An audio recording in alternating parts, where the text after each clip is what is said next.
Hello, everybody. Welcome to a very special road test today. I'm being joined by Dominic Child from Ingredifind. Dom will join me any second here on the screen. There he is. Dom, how are you? Very well, thank you, Chris. Yeah, all good. Good to meet you. Having a good week? Yeah, very good. Very busy, but that's in a good way. So Yeah. I think busy is good these days, isn't it? And Dom, look, before we get into this, tell us a little bit about you, because I think you're the VP of Sales. That's right, at Ingredifind. Before we talk about that, what's your journey been like in the industry? Have you been around hospitality for a while? For my sins, I have. Yeah. So I've been in hospitality tech for about 25 years now. In terms of the problem you're solving, this is pretty serious, right? As in terms of like the way that people experience restaurants or should be able to experience restaurants, there's a community that's been missed, right, or not been looked after.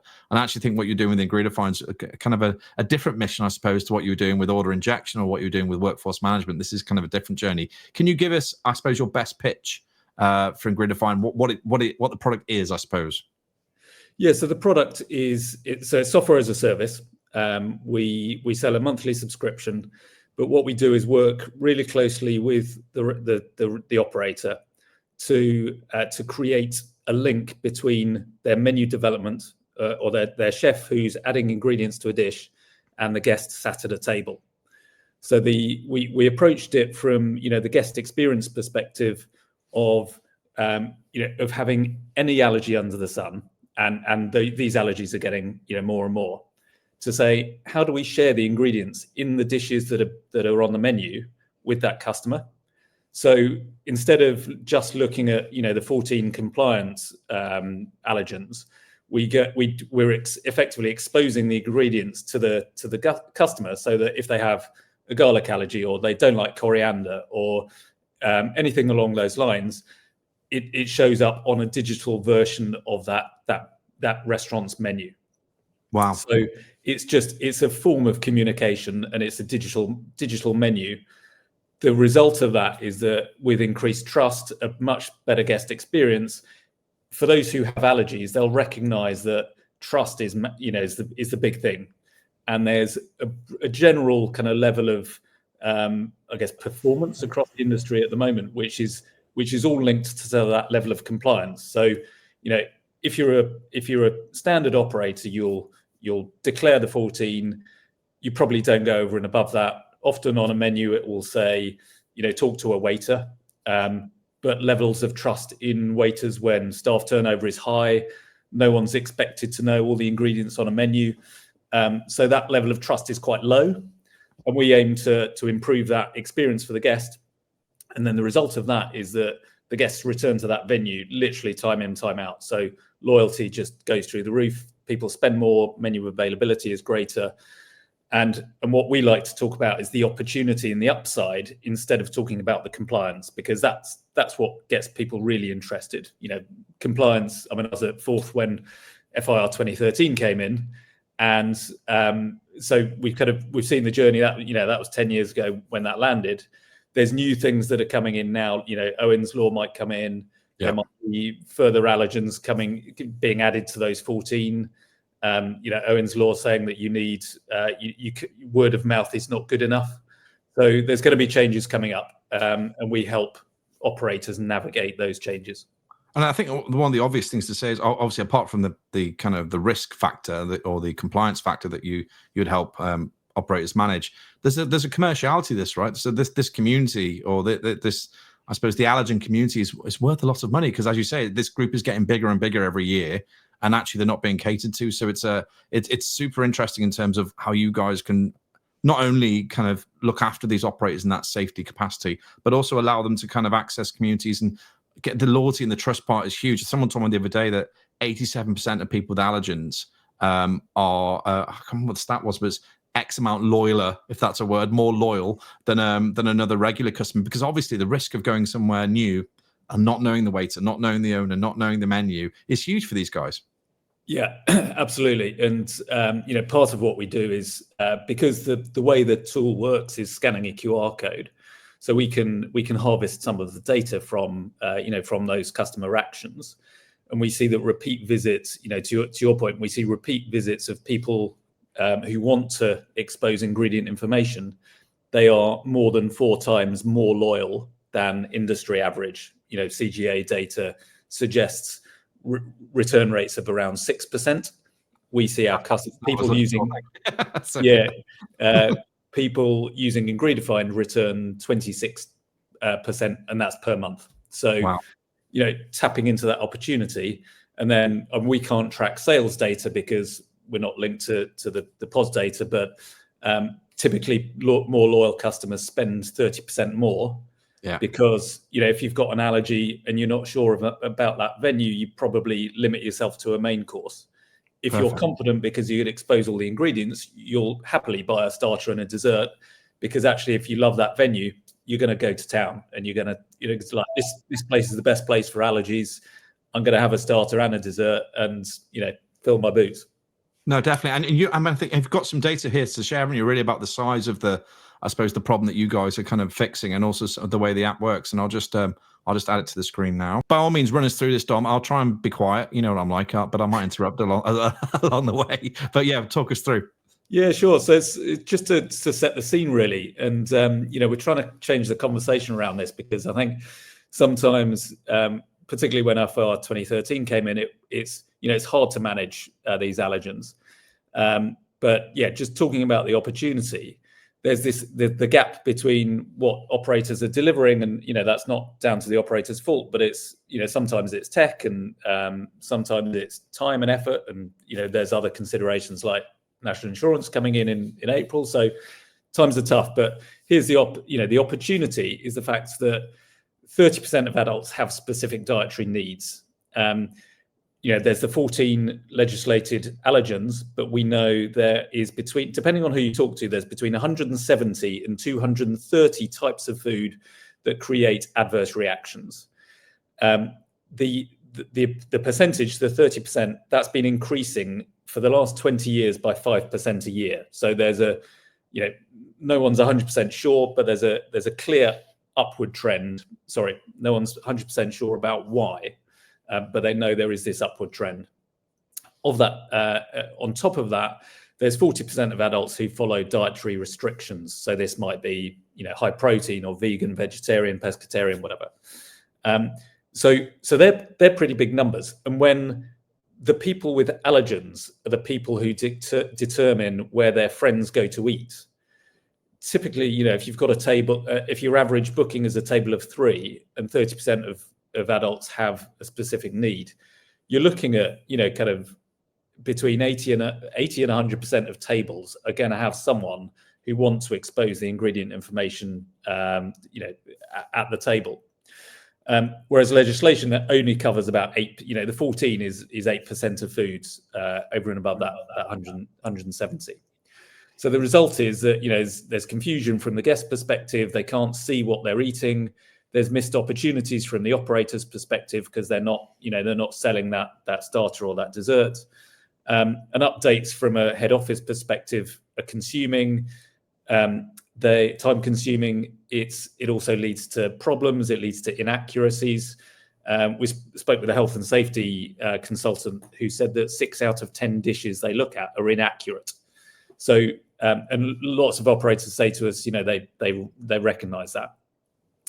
So what we do is, you know, set up a digital version of the menu, which is easily filterable by, you know, the end guest.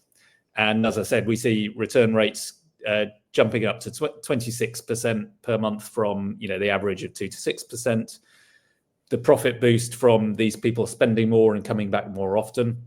But then there's savings from the operator's perspective. You know, if the customer can self-serve, and there's stats around which suggest 74% of customers prefer to self-serve because, you know, no one knows their own allergies like themselves. So yeah, 100%. Why lots of restaurants, you know, speak to a waiter, when actually if the customer can do it themselves, they'd be much happier. And sometimes it can be embarrassing as well. You know, if you've got multiple allergies, you might not want to declare them. Yeah, so and I think waiters sometimes are also embarrassed, right? Because they may have had some cursory training, and I'm not being rude. I'm just saying they would have had some training in their induction week or something like that. And they may have an app that they can refer to or something. But I would say, having done this with Colucci's for a long time around gluten, I generally, they were fearful of dealing with customers who said putting their hand up, say, I've got an allergen. So I think putting the power back in the customer hands is absolutely crucial. Yeah, and when I joined Ingredifind, I put myself on the allergen training course that I would do if I was a pub waiter or manager, and half of it is around prepackaged food, which obviously isn't relevant, and you complete it in about 50 minutes, and that qualifies you to serve for a year. Yeah, and imagine telling that to someone who's got a nut allergy, or like a life-threatening nut allergy. That's just, it's their as you say, it's their life. It's not their job, and I think that's that's the fear that they have. So yeah, I totally agree. This makes total sense. Yeah, and so we say here, like, it's effortless compliance because we have a database that auto tags. We automatically tag dishes with the relevant allergens based on the ingredients that are in that dish. So we don't tend to talk about compliance because we go over and above, and it just looks after itself. So there's some logos people we work with on the right hand side, but the main features you get: the allergen auto tagging. We have slightly different views for a guest in the restaurant, and also a staff view, something we call staff links. So that enables the waiter to just refer and understand every single ingredient at the table, with a shared device or something similar. And then we provide guest insights, so businesses can start to understand what their customers are actually looking for. In other words, how many, you can start thinking about how many gluten-free items you need on the dish, on your menu. What are the important ingredients that you might want to swap out from particular dishes? So if lots of people are filtering for mushrooms, for example, you might want to have a mushroom replacement. And as I said, we cover all ingredients. So that's the summary of the product, and the way we set it up. We basically say, give us your ingredient level data on your menu, and we'll set up the dish. We do 90% of the work, for the operator. The operator then approves it, and then as soon as it's approved, it's published to the guest sat at the table. So that's the overall summary. Love it. And then on the table, will there be a QR code? Will it be something that sits on the table? Will it be physically on the menu? Or does it depend what the operator wants to do? It depends what the operator wants to do. What we provide is, firstly, there's a URL, so you can add the link to the website. So I think there's a stat that 40% of customers don't visit a venue if they have an allergy. That 40% won't visit that venue if they can't see the allergies on a menu before visiting, which is that's a massive opportunity in itself. And that makes total sense again, right? What you wouldn't, would you? Why would because it's a time and effort to get out and actually go out and do something. And these people most of them will have had a poor experience somewhere in their lives at some point, because it's a difficult thing to manage. So that risk and that trust, I think you mentioned right at the start, is only going to be, you need to win it, don't you? You need to win it through your website. You need to win their trust before they even get near the door. Absolutely. So the URL would link to the website, and there's also QR code. So typically our customers put a QR code on a menu. So, we replace that the disclaimer at the bottom, or the information saying talk to a waiter. It would say scan this QR code for allergen information. Yeah. Brilliant. And I think we're going to jump into the product, right? I think the idea is now let's have a look inside Ingredifind itself, and we'll have a look right now. Yeah, so this is a version from the customer's perspective, just to see what it looks like from their view.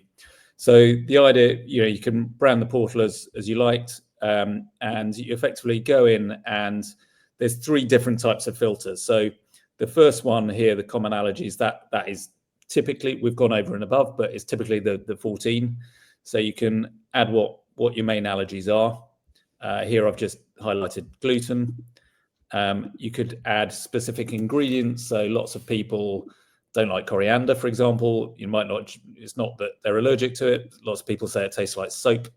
So then you could say, right, I don't want coriander or coriander seeds. And dietary preferences, so you can flag any of these. So let's say I'm vegetarian. And then you can expose may contains, you can add calories if you like, but then you view the menu. And this really, these businesses that have like an allergy matrix or anything like that, we think and hope that this version is much better, particularly when you've got multiple allergies, to make the menu just more digestible. So you've got your filters summarized here, and then you just scroll through the menu and you can see the ones that aren't appropriate are flagged in red. The ones that are appropriate, in this case the vegetarian, are flagged in green. So you can see the menu and you can quickly and easily see which dishes you can buy. You can have pricing added in if necessary. So if I just dip into, let's say this one, for example, you've got gluten, but it says ask to remove. So you could look at the related ingredients and see, right, it's white flour. So then the customers, that's great. So they can edit, or not edit, what's the word? Sub out kind of what might be harmful to them if it's available on the menu. Yeah. So you can drill down into the information. So if it, if let's say we did some filters that knocked out the whole menu, instead of not eating, you could say, well, actually, I added in coriander, so I might change that and say, actually, let's just scrub the coriander preference and see how that affects the menu, and then you get a slightly different view. Yeah, perfect. So that's from the customer's perspective. Then if we just jump into the operator's perspective, so this is the dashboard where you set up a menu. We've aimed to make it super easy to use, really intuitive. If you can do something in one click instead of two, we've designed that and built that into the platform. So here, down the left-hand side, you've got your menus. So at the top, starting with menu, then you've got products, dishes, and then the ability to brand and then market that menu. So if I start, so here we've got a seasonal menu, but you can see, let's say we create a new menu and we say, let's make a summer menu. Any description could be added, and then you could do your desserts, mains, starters. And the reason I did that in that order is because otherwise you'd just swap them around there. Then you create the menu. And if you have a bank of dishes already built up, it's just as easy as saying, right, I'm going to add, let's say that's the starters added. Let's add the dishes for mains, and then a couple of puddings, and you're done. So you built up a menu. So if we want to add a new dish, I can come in here, create a new dish, and let's say we do chicken pesto. You can tag the dish with any tags here that you would have that we wouldn't know based on the ingredients. So, for example, if it's organic or halal. And then it's really simple to simply build the recipe really quickly. And you can see just underneath, as we build this, we automatically detect allergens. So we would have some olive oil. We would add, and you can see here, at the moment it's vegan, but the minute I say, actually I won't do chicken quite yet, I will do, so we'll add some walnuts. You can see it's highlighted tree nuts, but it's still vegan. Then let's say I add some Parmesan cheese, which typically has animal rennet in it. And you can see that vegan has disappeared because of the animal rennet in the Parmesan. If I take that away, vegan comes back straight away. But then we add the chicken, and no longer vegan, obviously. And you create that dish, and then you can add that to the menu. And then here you see it there. Then there's just the tick box to say, right, we need to approve this. I've looked at the ingredients, I'm happy, and I want to expose that to the customer, and that's done and set up on the menu. Very simple. Really simple. Yeah. Obviously, just swapping stuff around on a menu, nice click and drag, very easy to use. And then looking at the products, so you can search products by, let's say, supplier. You can search Albion. There's 14 products. You can do it by brand. So Balazoo, we've got one there. So that's the product list. So what you can do to set up, if you have particular batches with lots of ingredients in, you just set it up once. So if you add this mojo verde to a dish, you're adding all these ingredient component parts, so you don't miss any of the allergies, which again is sometimes how errors can crop in. And then you have your database of dishes. So there you've got the chicken pesto that we've done. You can see all the ingredients. You can see the known allergens and listed, and you just click in to see any of those details. And then in terms of branding, on the right hand side, you can see here you can add a logo, you can have a background image, or you can just have a background color. You can change, go for the right hex colors for your branding, for both the background and the buttons. That's not fully blown because we want control, because we highlight stuff in red and green, so we don't let the middle bits be anything other than white. But you get a nice ability to brand. And then the upshot of that is the marketing element, where we expose the URL, which I talked about, and QR codes, and you can download that kit to then put that on stickers or placemats or menus and use however you like. So that's how it works from the operator's perspective.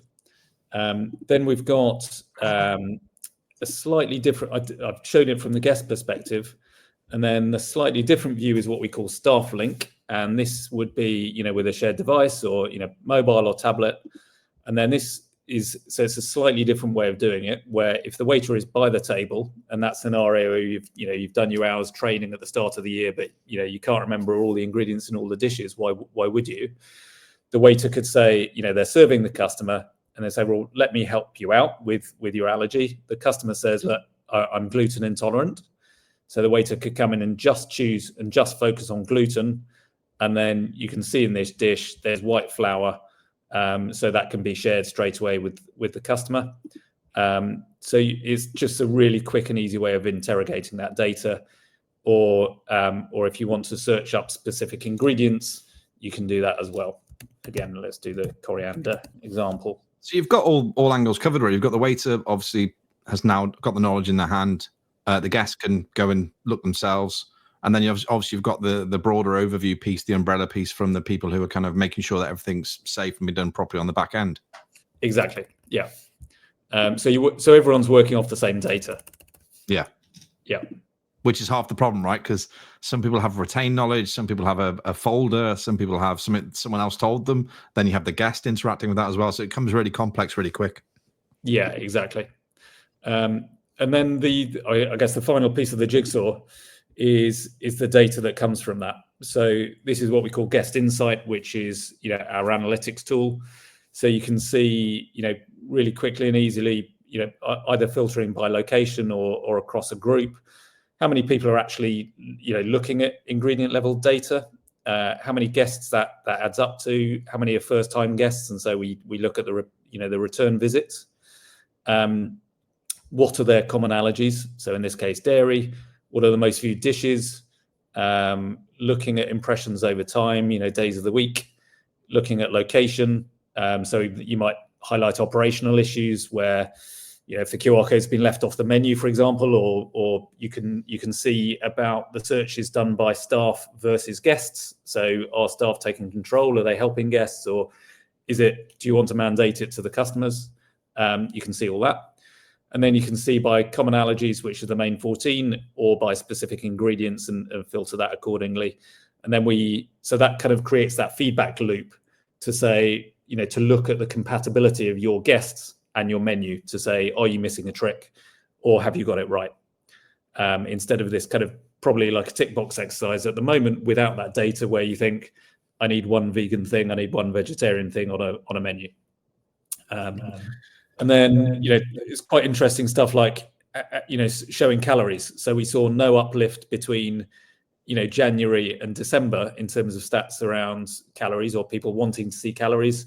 It's crept up to 7% we saw in March. So whether people are thinking about summer holidays and become ready. Yeah, exactly. And then you can look at, dietary preferences and tags that people are looking at. So there's a load of data that would help out. Which is useful for brand and marketing, right? When they're building menus or when they're building out what the seasons look like, understanding how people are behaving. I think it's really important. Yeah, exactly. Very cool. Right, just take that away. Super interesting. So if people, because I'm guessing there's people on all different types of their journey, right, where they want to kind of get involved with you guys. So, you'd obviously think about the smaller businesses that are that don't have anything in place that need you. And then I think some of the larger enterprise businesses have legacy type solutions for this, have a vast workforce. And I presume it works for them as well. Yeah, absolutely. I think we hear from operators that the work that is put into managing and maintaining these spreadsheets or matrices with ticks all over the place. We've seen some that have got over 40 pages listed on their website, and if you're that allergy sufferer, or you've got two or more allergies and preferences, to navigate those spreadsheets is a nightmare. So I've already moved on to the next restaurant, right? Because that's what's going to happen the minute. Because I think again, I've said it 3 times, but I think it's that confidence and trust. The minute you having to search a bit harder than you feel you should be for something, you're thinking, hang on, if this is what it feels like here, imagine what it's going to feel like in the restaurant. Absolutely. And how do people get in touch with you, Dom? We've met you guys a few times, and as I said, this problem you're tackling, I suppose, in your journey that you've done in hospitality tech, is probably the most important, I suppose, if that makes sense, more socially important, as in how you're helping a group of people. How do people find out more about Ingredifind and get hold of you? Yeah, so I'm on LinkedIn, but you can contact sales@Ingredifind.com, or I'm dchild@Ingredifind.com, and there's our website, Ingredifind.com. Or as I say, me on LinkedIn. So really appreciate you sharing that with us today, and hopefully everyone found it interesting, and we shall see you all soon. Yeah, pleasure. Thank you, Chris. Thanks, Dom.